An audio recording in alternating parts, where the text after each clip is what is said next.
All right. Hello, everyone, and welcome. So, today, we're going to talk about Wayfinder. The reason we're going to talk about Wayfinder is because I have managed to spend enough time with it to give some first impressions of the game just before TennoCon here, and also, as this is relevant to Warframe in kind of a tangential way, this game is published by DE, and there's going to be a lot of Warframe comparisons here, so if you're new and looking for stuff for Wayfinder, I'm going to say a couple things that probably won't make sense, but will make sense to people that are longtime Warframe enjoyers, as there's some relevant system similarities. That being said, we're going to talk about Wayfinder and what I think of it.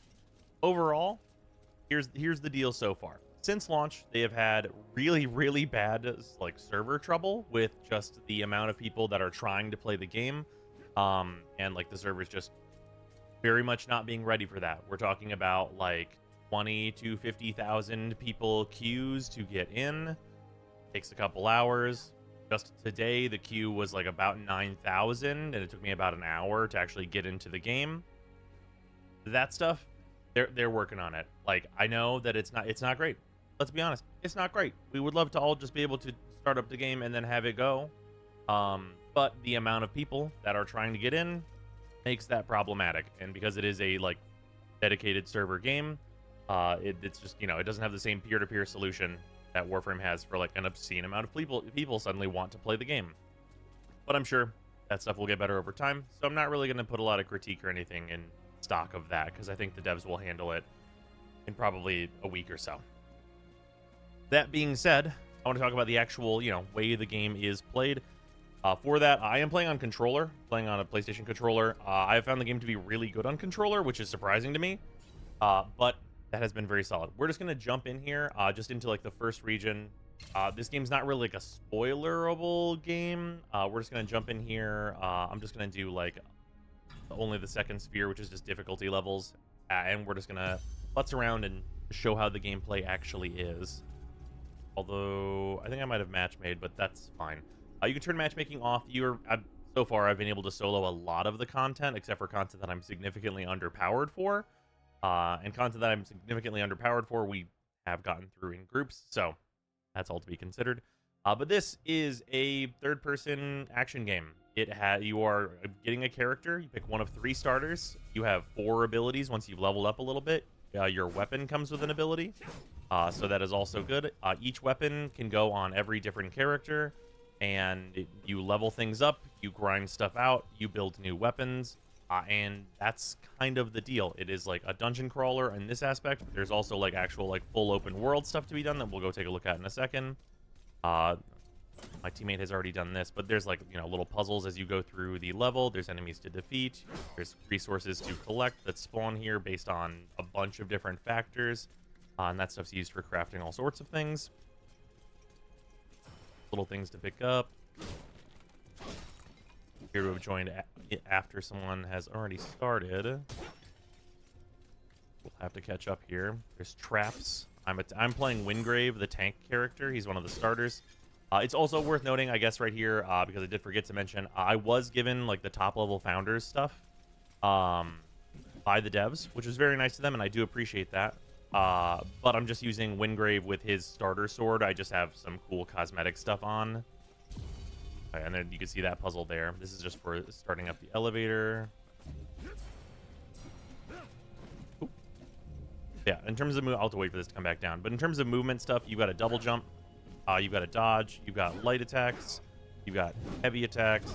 You got ground slams. And then, of course, your abilities, which I'll use actually in combat.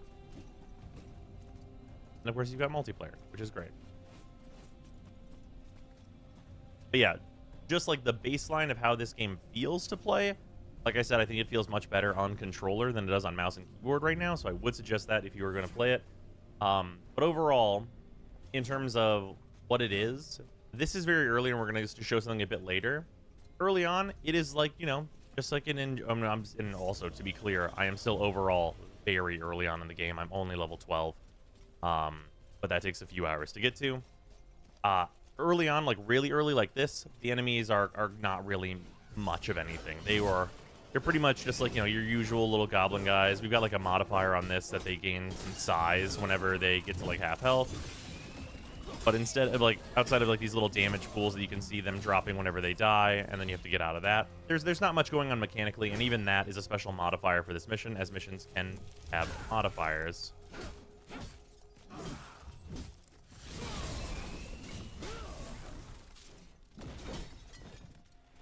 And playing as the tank character on this content that I'm considerably overleveled for now, there's not going to be much threat from the enemies here. Just kind of showing like how this plays.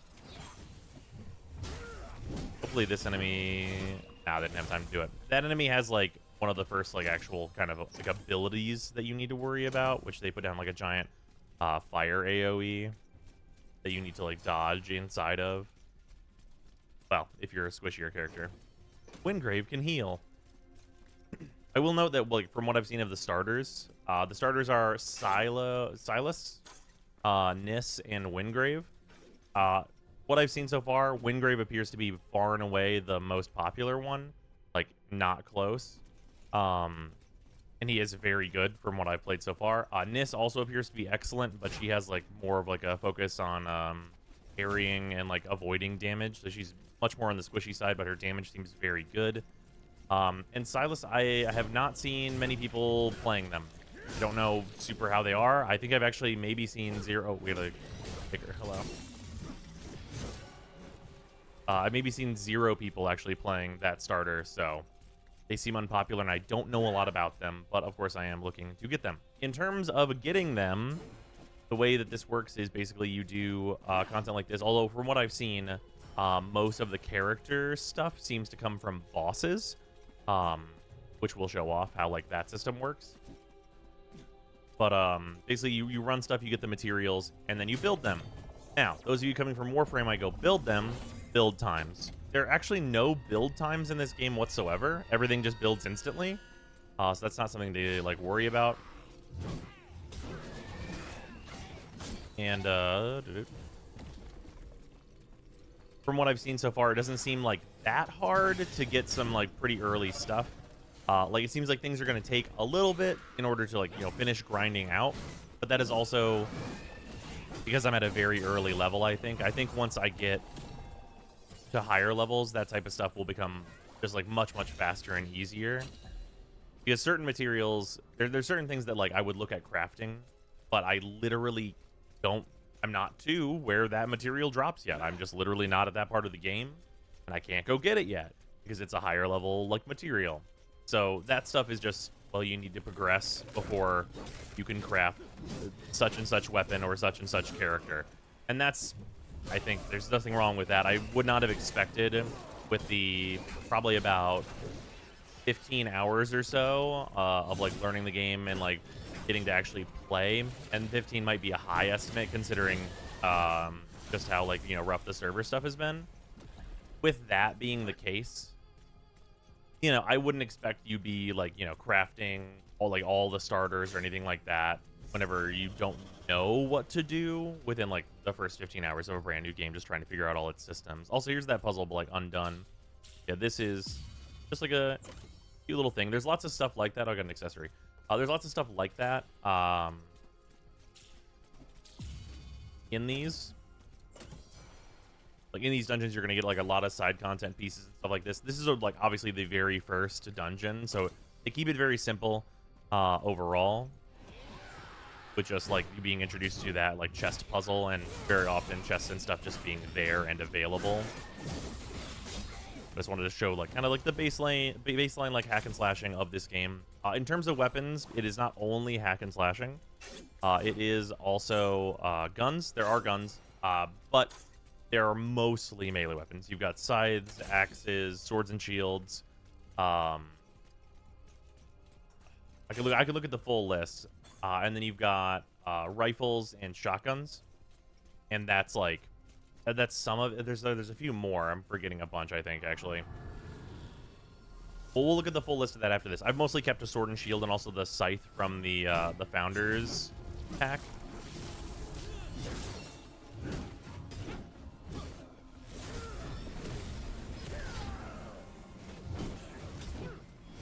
Also, mechanically, this is like a cooldown focus game for abilities. So whenever you are using your abilities, you will have cooldowns. So far, like especially with Wingrave, there are ways to mitigate or like remove cooldowns. For example, whenever Wingrave does combo enders, he gets his square back, that green ability there, and that is like this big swiping heal that hits an enemy, heals everyone around you, and does pretty good damage in a nice AoE. So that's like the big thing with Wingrave, is like constantly cycling through that ability, building up your ult, which we didn't get to see here, and then using your defensive abilities, your shield, and also your taunt. The taunt is like a damage bonus that also gives anyone who's hitting the enemy you've taunted healing. End of mission, get some like good reward. These are actually very good rewards considering the tier that this is. This is Trickster Keys, which you need for certain materials. Then Gray Gloomstones are used to upgrade, from what I've seen, most things.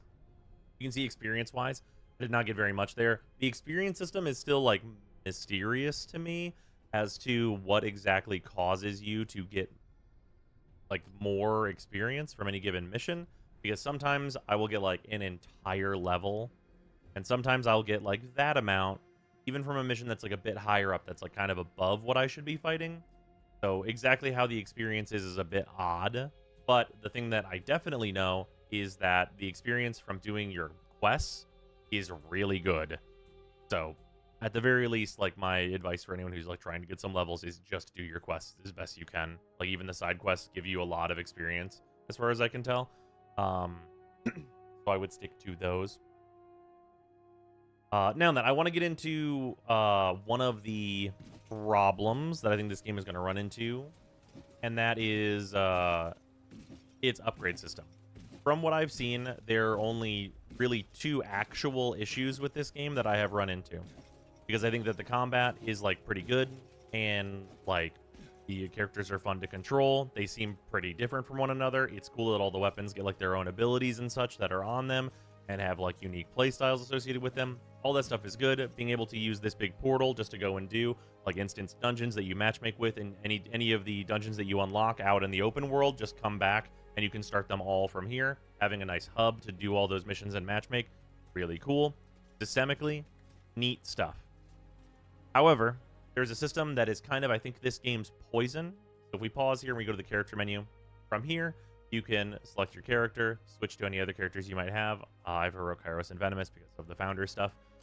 Weapons, same deal. You can switch to like the Epitaph or the Vanguard, Nightshade, Ransom, all these different weapons and such that all the characters can individually use. You also have like an artifact system, so you can go in here. These will give you different stats that you can see there on the right. It is worth noting, this is a thing that I do have I have this criticism of the game, but they have already said that they are going to be fixing it, so it's not as much of a consideration for me. If you look at the stats on the right, you'll see max health, resilience, weapon power, ability power, crit rating, crit power, break power, physical defense, magical defense. So they have already said that they are going to be making what exactly those stats do more clear, because the big offender here is crit rating and crit power. Crit rating obviously translates to crit chance, and crit power obviously translates to crit damage. That being said, I have no idea how much crit chance 606 crit rating is. That doesn't make any fucking sense. So we know that they are going to be changing that stuff, so I don't really have big criticisms on that front, because they've already committed to that being different.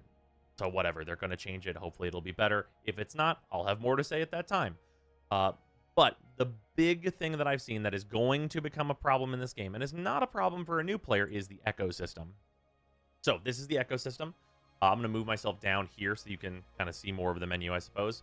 Echoes are like this. This is my Dire Prophecy Echo. You can see that it gives me max health and ability power, and that's all very clear. Good.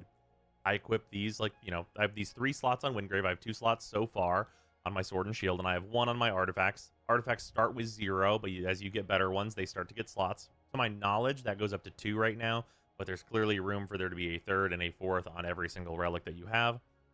So, and you can see all these locked ones that I don't have unlocked yet as like my weapons and character levels and get stronger. I'll have more and more of these to fill in. So here's the thing. These are basically Warframe mods. The way Warframe mods work, these are basically that, with the removed restriction of you can install multiple of the same kind. So I have like the Dire Prophecy, I have the Codex Monk, and this is a Shrike Skirmisher Echo. So on this, for example, I have all these Shrike Skirmisher Echoes. If I wanted to, I can just go ahead and equip that, and I can have 2 different Shrike Skirmisher Echoes of like different qualities. One's uncommon, one's common, so on and so forth.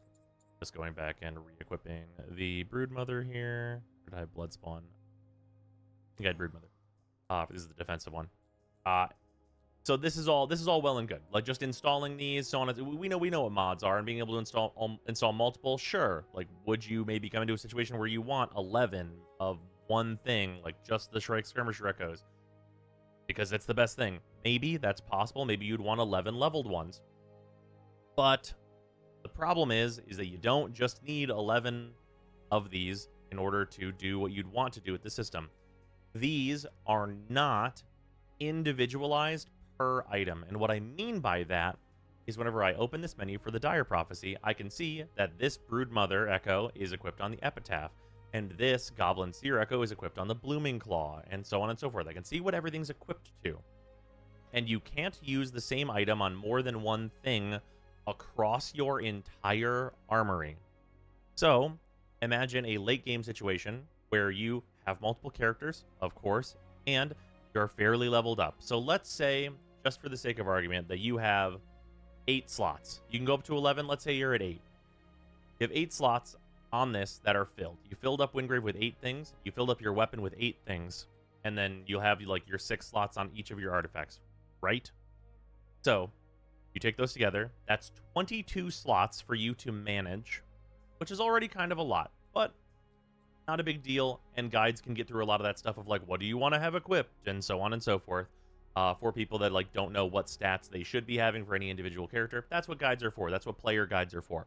The problem is that the management of this system will immediately become a huge problem unless every single echo that any character wants to use are entirely different from one another. And I know that that's not going to be the case because you also have Echo Fusion, which is old style mod leveling from Warframe, where you have to like sacrifice different mods, put those in, and then you get levels and like fuse up to the next rank of these upgrades.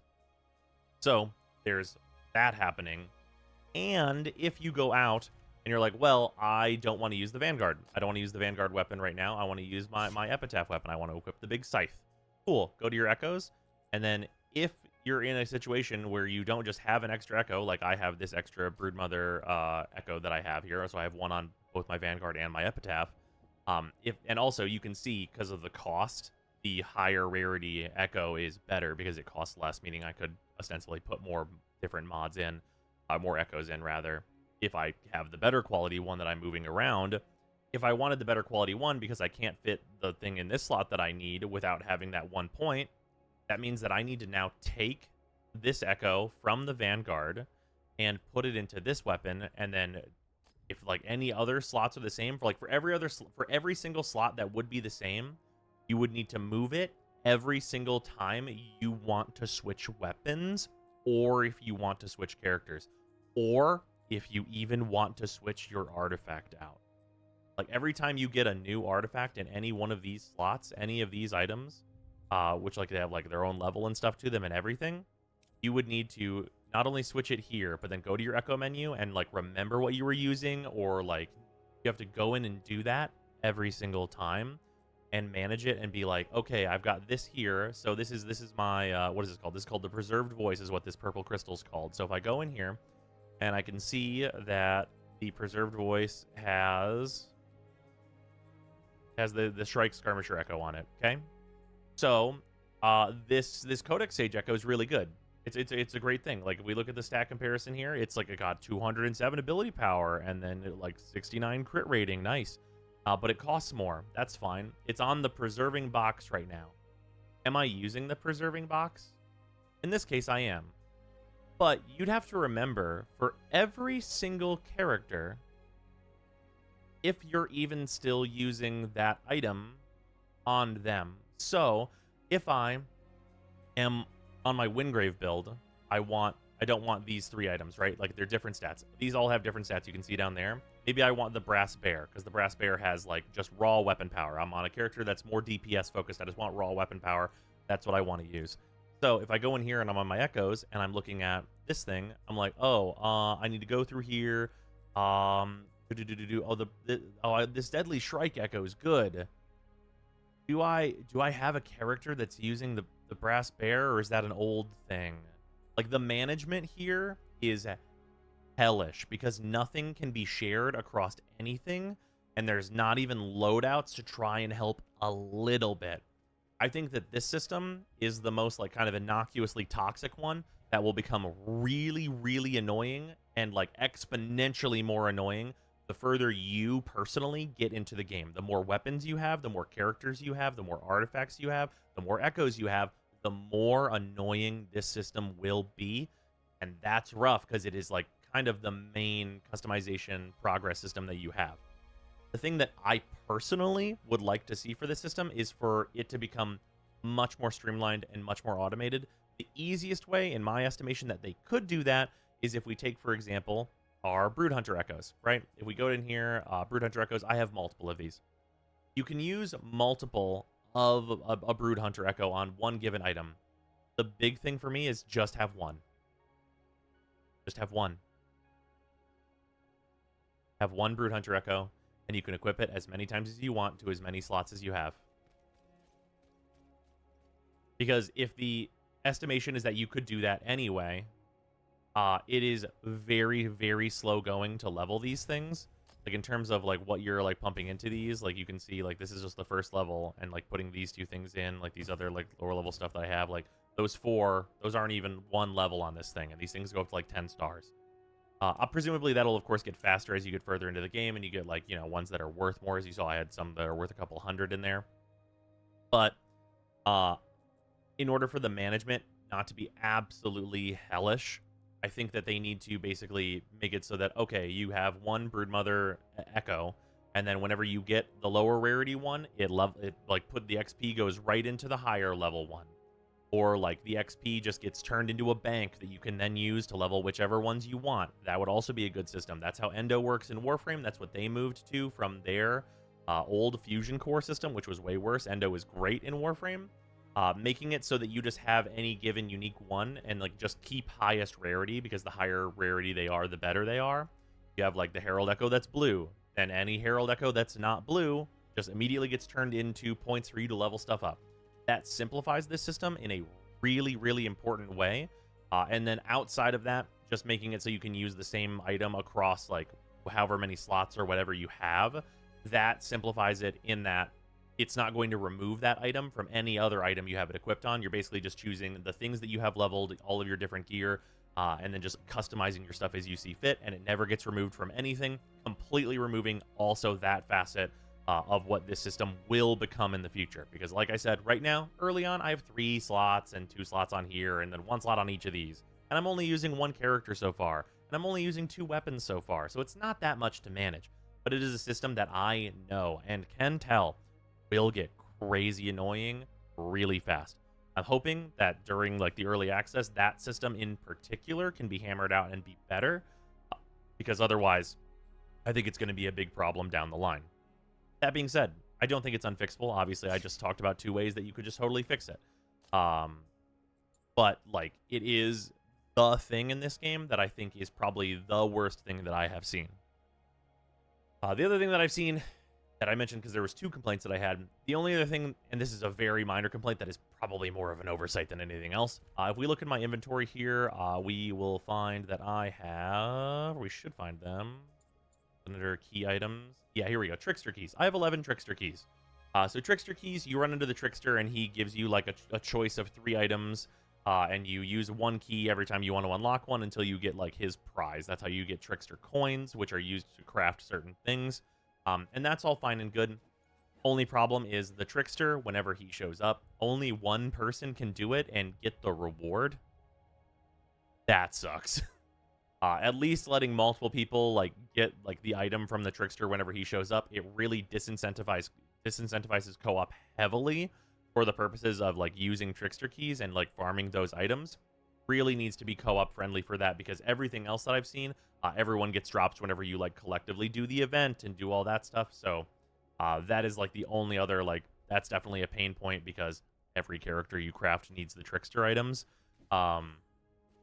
That's definitely a pain point that is going to be rough in the long haul, especially with like, you know, just the toxicity of players getting mad at one another because you took my Trickster and all that kind of bad will that it will kind of instill across people, and the kind of shitty race people will have to do to get to the trickster before other people so that they can get their thing, even though they matched into a mission that they might not otherwise be able to do. That is like my only other pain point that I've seen so far. Overall, I think that this game has been very fun. I'm having a good time in it. I'm looking forward to playing more. We're gonna just like head out to the Highlands real quick, just so you can kind of see like what some of like the open area stuff looks like. Maybe there'll be an event going on, and stuff like that. But yeah, outside of the queue issues and of course what I mentioned with the ecosystem, I've been having a really good time. The leveling systems are very similar to Warframe. The crafting system is very similar to Warframe. Outside of there being no wait times and like the grind maybe being a little bit more, but of course it's hard to tell this early. And yeah, I've just been having fun with it. From what I've heard of like the different characters that people have played, people have mostly played Heroic Kairos because he is the founder's guy. He's the Excal Prime equivalent for this game. It sounds like people think the Kairos is very good. I've heard really good things about Venomous, which is the like their battle pass system. So this is the reward, just to go over this real quick. This is the reward tower. This is like you can get Venomous parts from this. Battle passes seem to be like a big thing that this game wants to be doing in order to like, you know, give you like a bunch of items and like, you know, like as their main form of monetization. It seems like this is really the primary thing where you're going to go through multiple floors, get cosmetics and so on and so forth. Big thing in this game that is really important is that if you buy a battle pass, the policy that they have for this is that it will never disappear. You'll always be able to work on it. So that is good. From the experience I've gained so far, just through like, okay, so I got to like level 12, I think I am, with Wingrave, and I gained 8 levels in the battle pass. The 20 levels are just from the founder stuff that I got, but I got about 8 levels in the battle pass so far with the bit that I've played, and it seems like that has been even progressively ramping up already in how fast I'm progressing through the battle pass, just based on like me getting further in and doing harder content. So, remains to be seen without being much later in the game, like, is the battle pass going to be, like, you know, relatively, you know, a good rate to complete for free-to-play players, because free-to-play players, they will disappear, but it is really nice that they are just going to stick around kind of indefinitely, and, like, there's lots of, like, you know, good items and stuff on here, lots of cosmetics items, and, like, all kinds of good business, little dagger skins, and all those types of things. And then this is also for the free track. This is how they're expecting a lot of players to like get access to like Venomous, because you get some of her parts from here, or you can already separately farm them from the content it would usually come from. But ostensibly, it's going to be much easier to get it out of the battle pass levels. But it already being available on both, I think, is really good. So yeah, that's like kind of like the battle pass system that they're going with. I think there's good stuff to be seen there. But of course, more progression is needed before I really fully know how that breaks down. Entirely possible that I'm going to get to like level 30 and have a bunch of stuff leveled and like be doing content and gaining like no levels on the battle pass. Totally possible, but remains to be seen. So far, I think structurally it's sound. Moving on. Out in the open world stuff. So open world stuff, this is like an instance where other players can be around and such, and events just do happen. So instead of just like these like enemies that are just kind of out here, this area down here, I've actually seen a lot of events pop, and there's one right there. I think there is multiple people fighting that down there. Yeah. So yeah, this is like one of the events that can pop. This is like a crystal event where you fight like some gloom enemies that are coming out, and then eventually a boss comes out of this big crystal. So some kind of like Destiny style field events. I think what's about wrapped up actually. Well, about the boss spawning. Oh no, we're on like one of the waves. So yeah, like this, like you just like join in on a bunch of other people.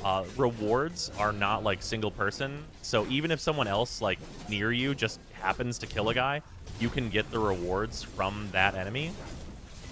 Just because you were nearby, like you can go and pick up their drops if it happens to. There's no like stealing loot from other players. And a lot of that stuff that they've designed, and it being very much like everyone gets their stuff, is part of the reason why I say it's likely an oversight on that trickster stuff we were talking about earlier. Because it seems like it's very friendly in terms of like, it's not like FF14 where you're rolling for an item and having to like roll the dice and make sure that you're like the right class to get an item or anything like that. Everybody just gets drops individually. I will say it is a little bit of a bummer.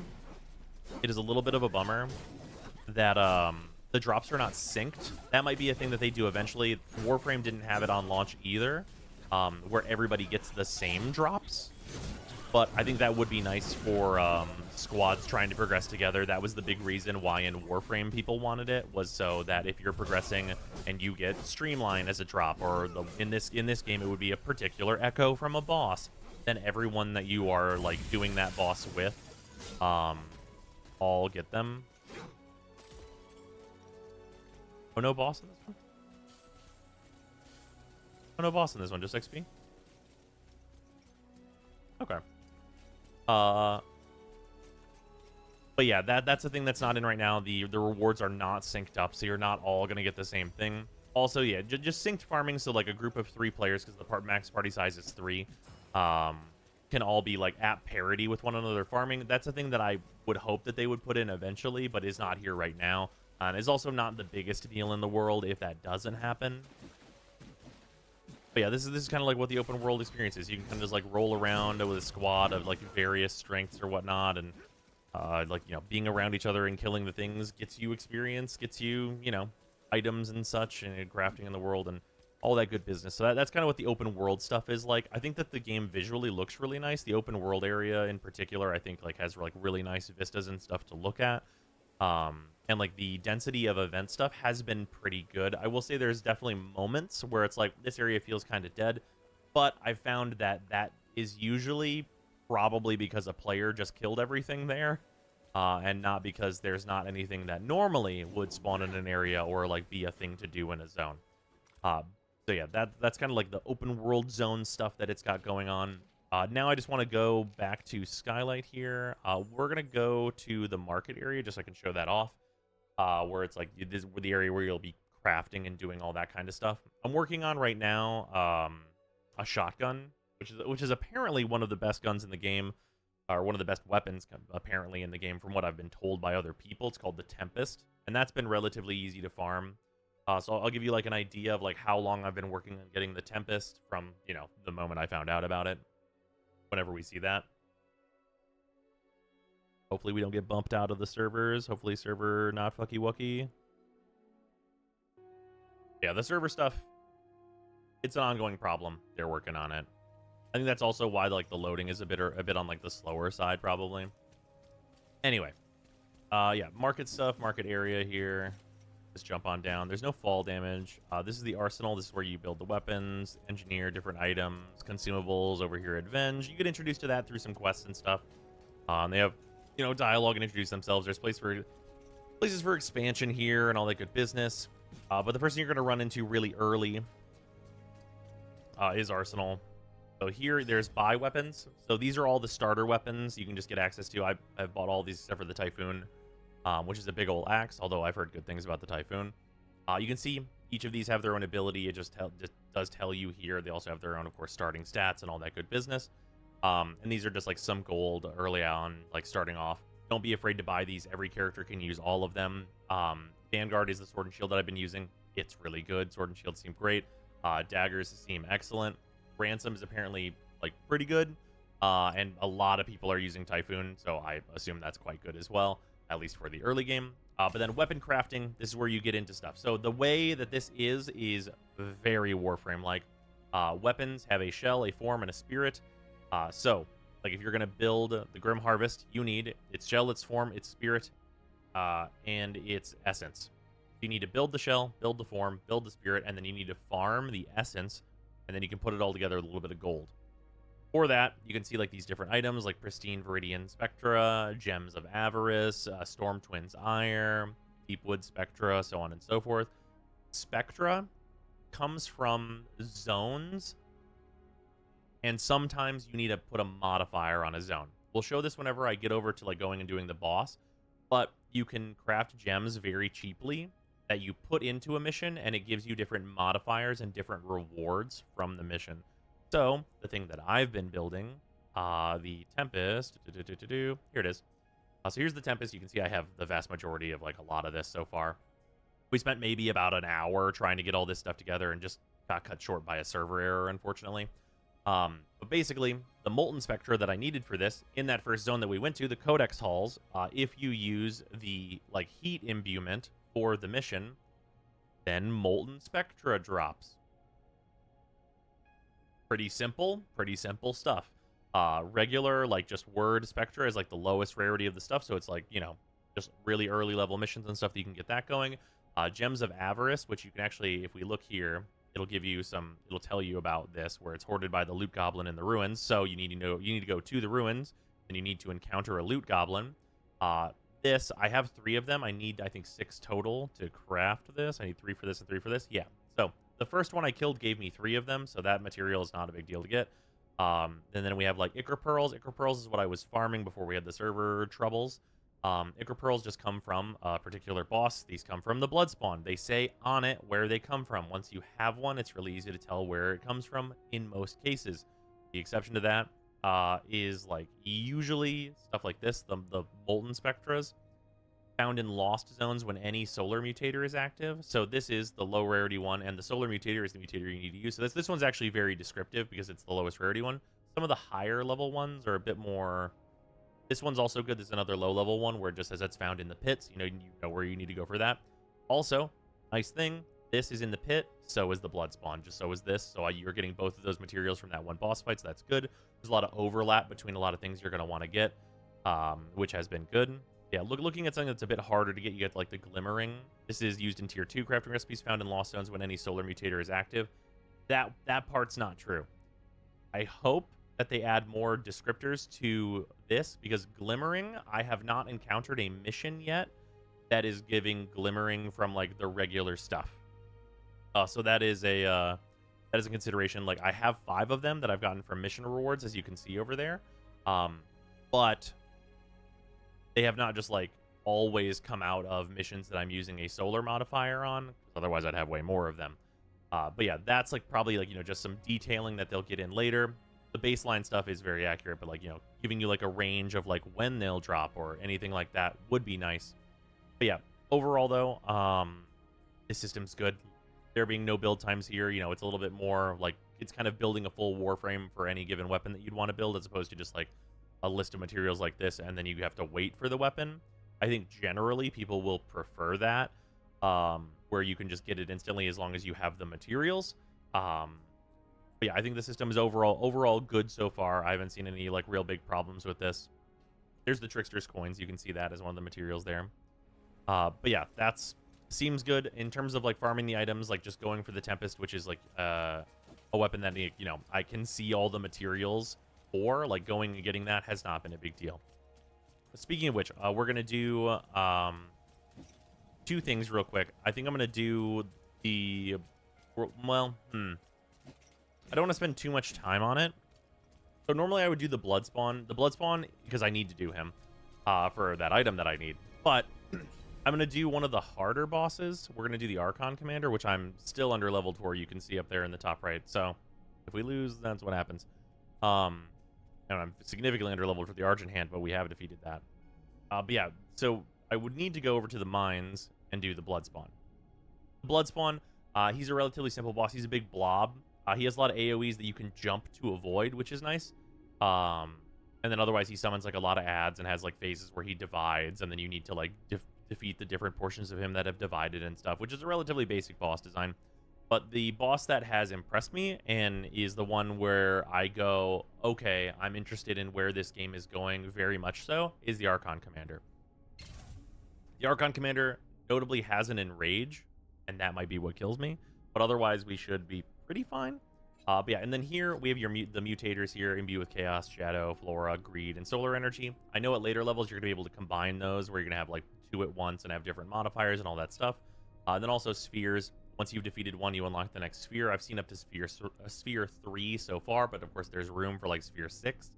So there's lots of like the scalable difficulty stuff going in there, and you can see just how much like the difficulty goes up. This becomes like 1200. I'm hilariously underleveled for, so we're gonna do the regular one.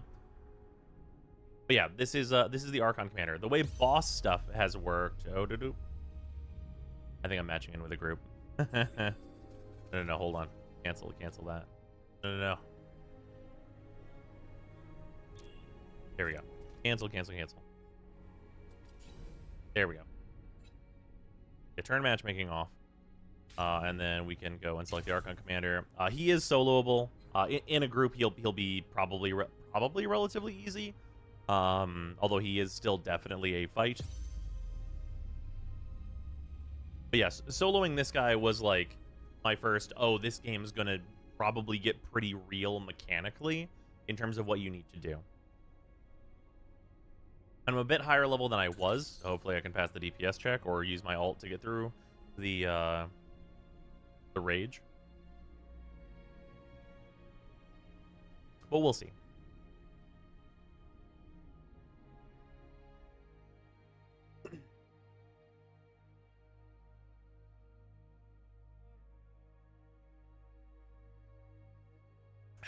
Yeah, overall, I mean, I've been really enjoying Wayfinder. It's great on controller, which is nice. I don't have a lot of games that I really prefer on controller. And the combat has been fun. I've been enjoying like doing the grinding and stuff. And like the story, which I know I haven't mentioned to this point, it's like there's a lot of voice acting, which is good, and it's made me like pay attention to more of it than I probably otherwise would. But it's like, you know, kind of right now there's, you know, they're doing some like world building stuff, and like these are the things, these are kind of like factions that have existed in this world, and they're kind of doing some setup, and nothing super crazy has really happened in the story, in my evaluation yet, anyway. All right, so we have the Archon Commander. The boss stages work basically as in you load in and then you fight the boss. You don't have to go through a whole dungeon before you fight like any of like the big proper bosses like the Bloodspawn or the Archon Commander or anyone like that. So farming them, very, very accessible.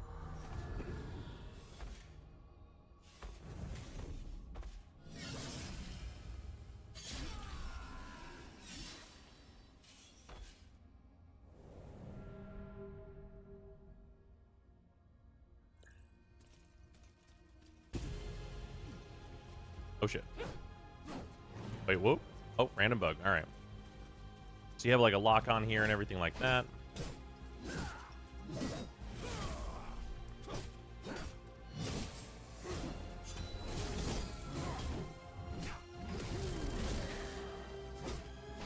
Blocking a bunch here.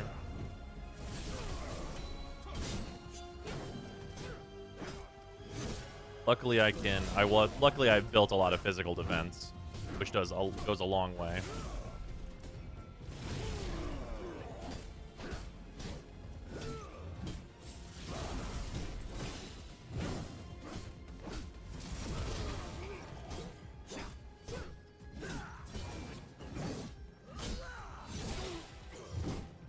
Broke his shield.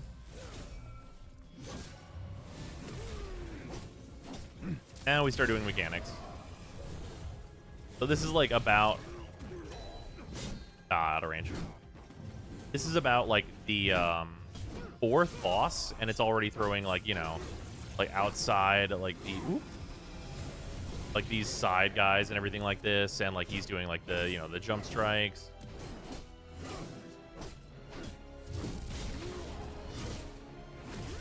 He's making talking hard.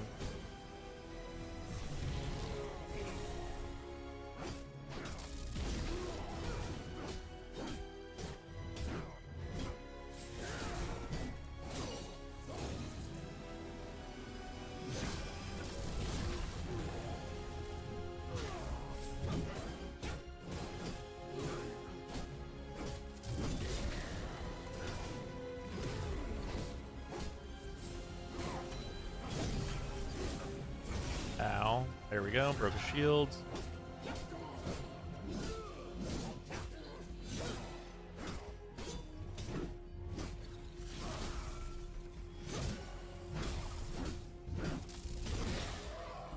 I should definitely have dodged that as opposed to just like taking it on the forehead.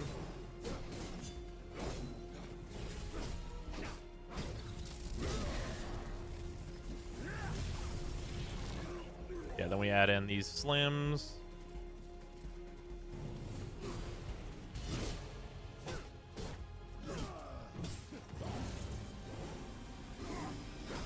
Also, in terms of damage, remember I am underpowered for this, and I am also not a DPS.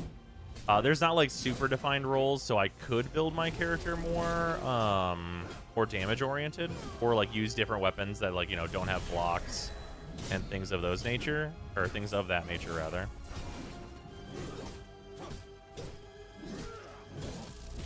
But we love playing tanks.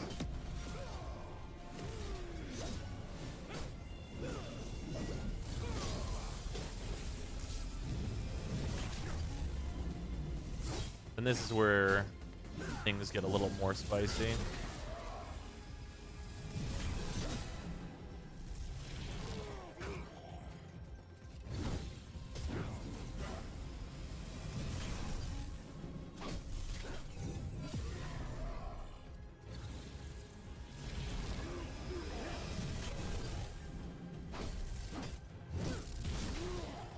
Ow, should not have backed up.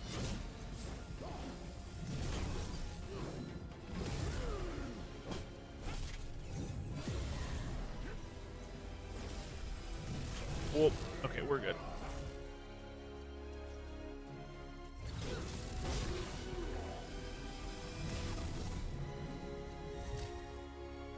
This part of the fight is where having a friend with a gun comes in.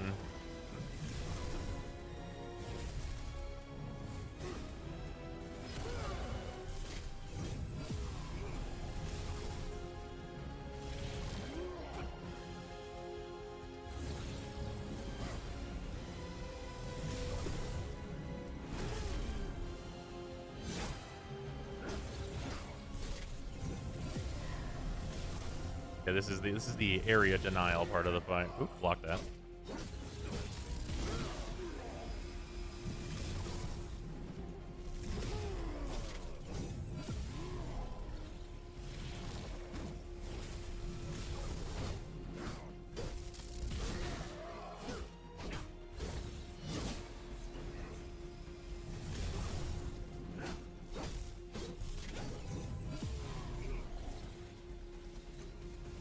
Run away.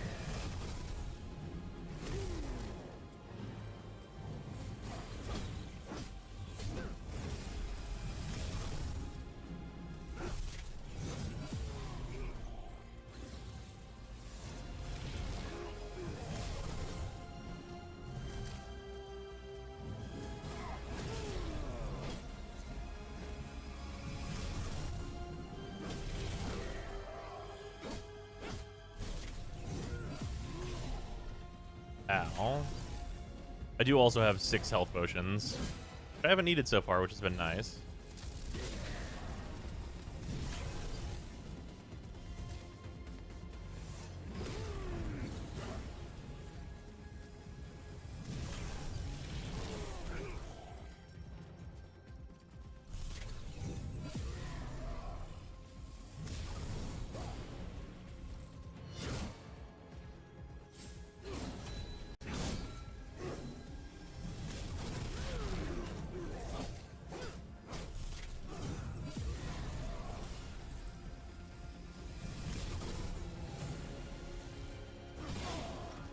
There we go. Get behind me.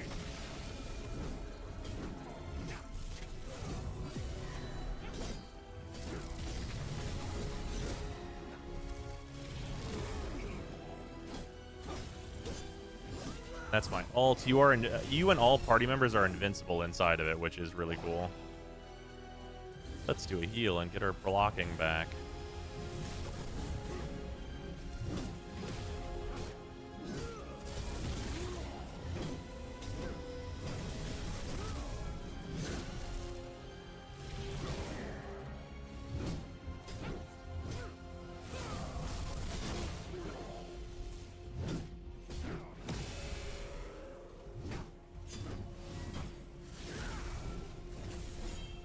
So this is the DPS check. We might fail this.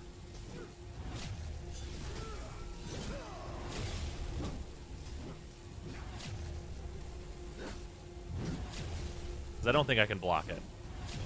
Pretty sure I can. Yeah, I can't block it. Does 999,000 damage. Yeah, I didn't have my ult for it, but that's the final phase. You can get through that as this character. I'm just a little under-leveled for it in terms of my weapon power. But yeah, that's like mechanics-wise, this is the fight that I've seen that has like kind of the most going on there. Also, sorry I didn't move my camera here for health stuff. But yeah, I can use my ult to get through that last part of the fight. Because you are invincible whenever you like slam that down, and he doesn't do that slam again, to my knowledge.